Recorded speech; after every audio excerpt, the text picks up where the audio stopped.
Hi guys! So nandito tayo ngayon ulit para magbasa tungkol sa sitwasyon ni Duterte ngayon at sa Pilipinas. No? Alam naman natin lahat na hindi madali yung pinagdadaan ngayon ng mga mamamayan, pati na rin sa Pilipinas dahil sa nangyaring ito.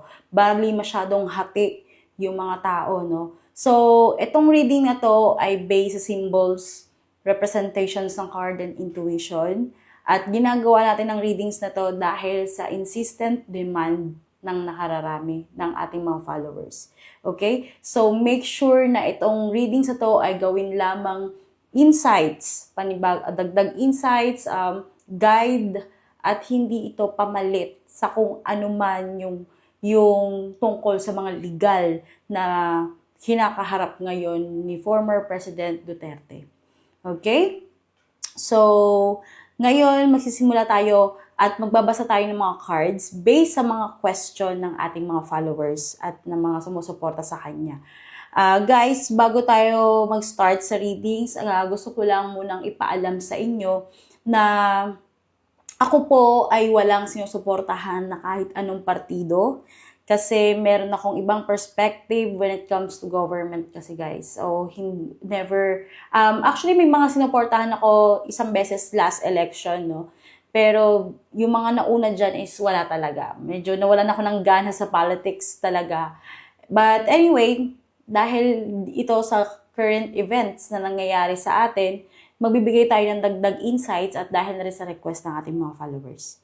Okay? So, start na tayo, no? Okay.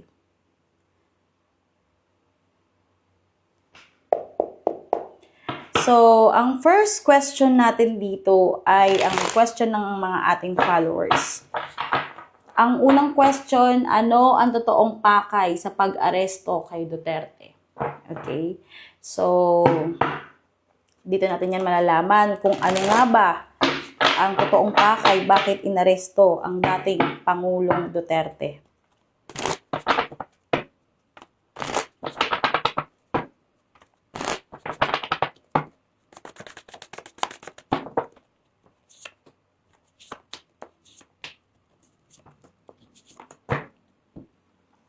So, dito sa cards natin, meron tayong Knight of Pentacles, Seven of Swords, King of Swords reverse, and the Hermit, the Tower reverse. So, sa nakikita ko dito guys, no, since meron tayong Seven of Swords dito, it is a strong indication ng betrayal, deception, and manipulation.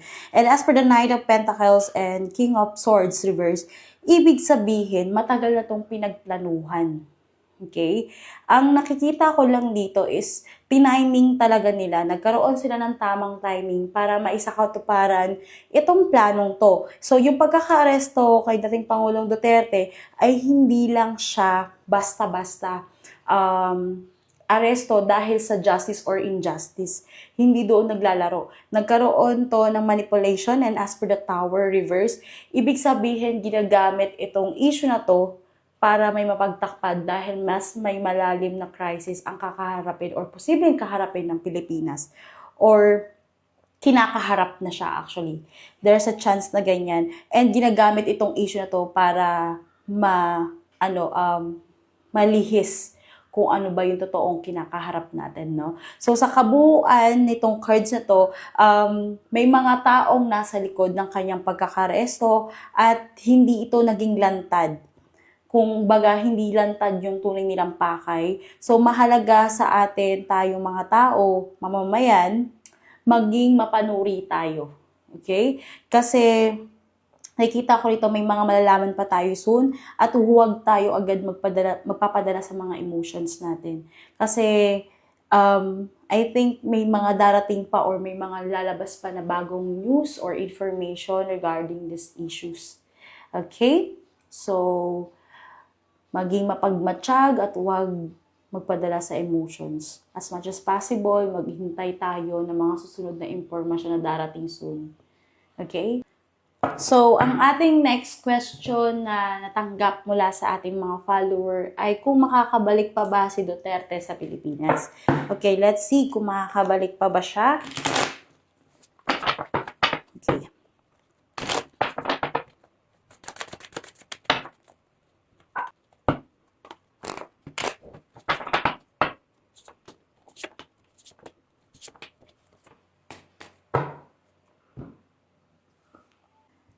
Okay, so sa nakikita ko dito, meron tayong 10 of Swords, 5 of Pentacles reverse, Strength, 2 of Swords, and 3 of Cups. So sa nakikita ko dito, may chance naman siyang makabalik as per the 5 of Pentacles reverse. Pero mahihirapan siya dito or there's a sign ng pagkatalo or pahirapan bago magkaroon ng decision kung papayagan ba siya makabalik o hindi as per the 10 of Swords. However, meron siyang strength dito, ibig sabihin kasi malakas yung loob niyang harapin yung problemang ito o yung kinakaharap niyang sitwasyon at maraming tao pa rin yung sumusuporta at nagbibigay ng maliban sa emotional and mental support, meron din gumagawa ng paraan para alis siya sa gantong sitwasyon or matakasan niya kung ano man yung nangyayaring problema sa kanya pagdating sa ICC, no? And as per the 2 of Swords, may nakikita lang ako dito na posibleng magkaroon ng political shift or standing.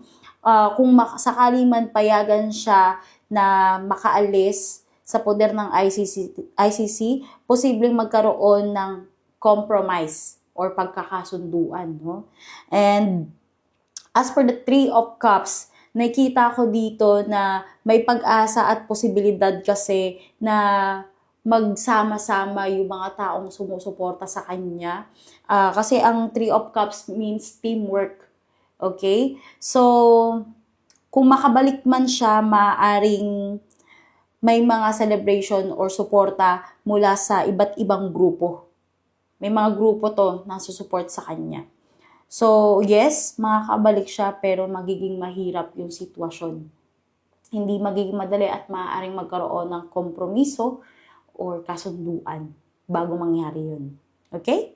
So, yan yung ating second question. So, ang ating pangatlong question mula sa ating followers is kung ano nga ba yung mangyayari sa Pilipinas dahil sa pagkaka-aresto ni Duterte. So, tingnan natin ano ba ang mangyayari sa Pilipinas.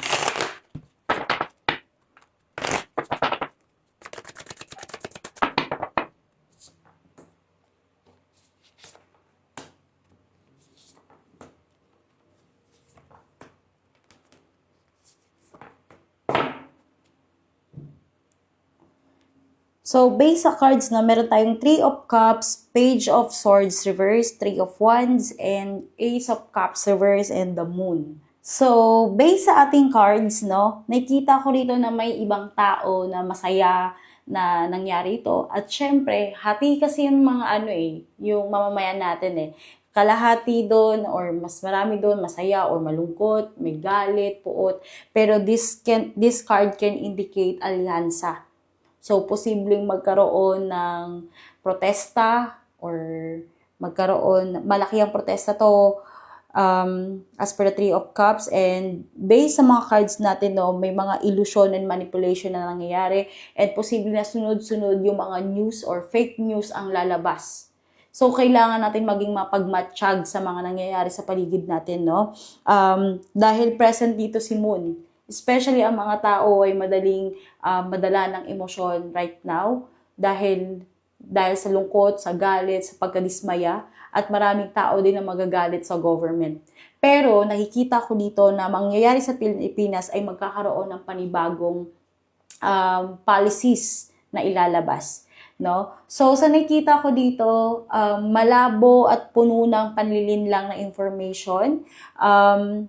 Asahan natin yung mga fake news at propaganda na very present dito sa card natin. At maraming bagay or information ang itatago at mahirap malaman kung ano ba yung totoong nangyayari. So, as for the 3 of Wands, no? 3 of Wands, ang ibig sabihin nito yung government or yung partido, magkakaroon ng panibagong strategy. Or magpaplano ng kanilang mga susunod na hakbang. So, maaring may mga bagong policies na lalabas at political maneuvers na gagawin para gamitin yung sitwasyon sa kanilang kapakinabangan or parang sa sarili nilang interes. So, maraming mangyayaring twists and turns sa sitwasyon na to. So, abangan nyo yan, guys. Marami pa kayo malalaman soon at posibleng magkaroon ng malakihang protesta ang Pilipinas. Okay? So, next question. Ang tanong kung ano ang kakahinatnan ng lahat ng ito. So, tingnan natin. Ano nga bang kahinatnan ng mga nangyayaring ito? Para sa ating huling question.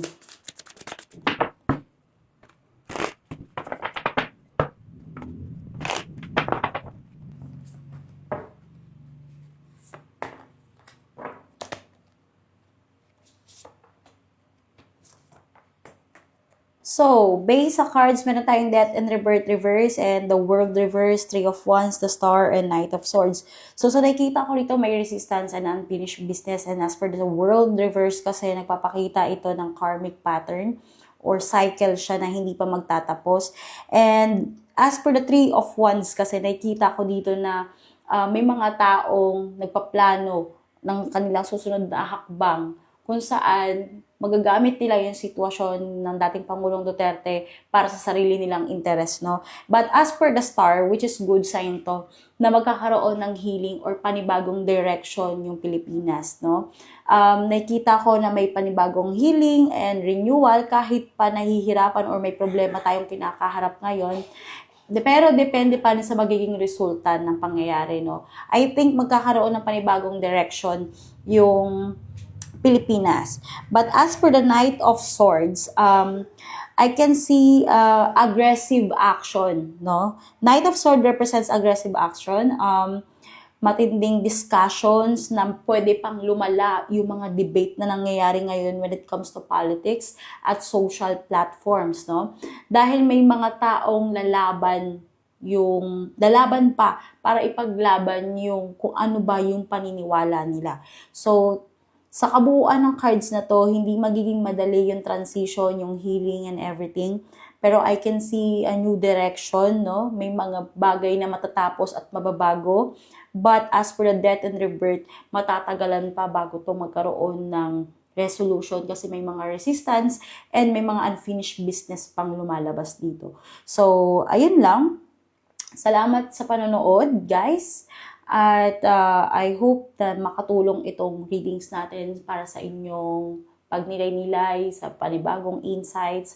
And again, hindi ito kapalit ng investigation or any legal process na nangyayari sa ICC ngayon. Wala tayong kinalaman doon, guys. Nagbibigay lang tayo ng insights based sa kung ano ba yung symbols ng cards, energy ni Duterte at nangyayari sa paligid, sa intuition at sa representation ng ating cards. Okay? So, yun lang. Salamat sa panonood. Bye!